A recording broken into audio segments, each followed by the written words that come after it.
Magandang buhay mga idol, Sports Life Channel PH po. Eto na ang may init na balita mula sa mundo ng PBA. Termination of contract ang naghihintay sa player na to. At Calvin Abueva, yari kay Gume. Pero bago yan, huwag niyong kalimutang mag-like at mag-subscribe sa ating channel.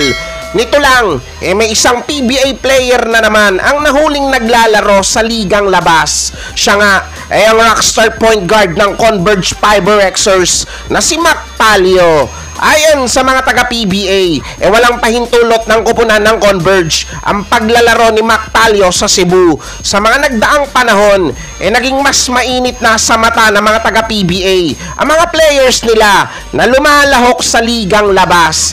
Naghigpit na rin ang mga taga-PBA sa mga players nila na yung ilan nakatikim at nasampulan pa nga ng mas mabigat na parusa. Sa kaso naman ni Mac Talio, bukas pa rin daw ang pintuan ng mga taga-PBA, lalong-lalo na si PBA Commissioner Willie Marshall na naghihintay sa ipaliliwanag ni Talio sa kanila.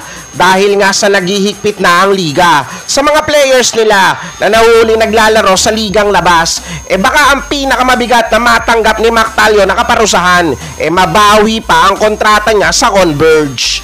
O kaya mga bossing ko, dapat na nga ba na mas bigatan pa ang parusa sa mga PBA players na nahuling naglalaro sa ligang labas? O comment nyo na yan sa ating comment section.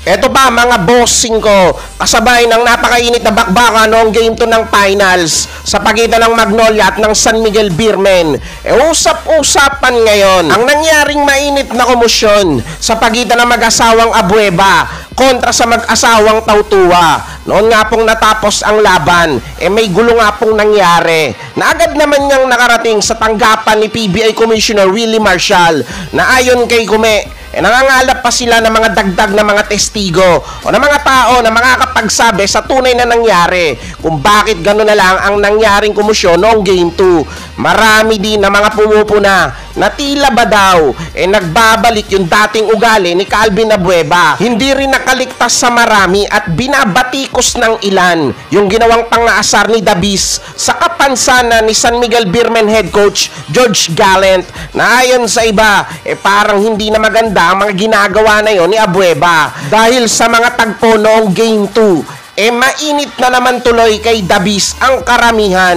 dahil tila nawawala na naman siya sa kontrol ng kanyang sarili. Ipatatawag daw ni PBA Commissioner Willie Marshall ang mga nasangkot sa gulo noong Game 2 at pag-aaralan pa kung may mga pananagutan ba sila o kung pagmumultahin ng liga. O kayo, anong masasabi nyo sa nangyaring gulo sa pagitan ng mga taga San Miguel at ni Abueva?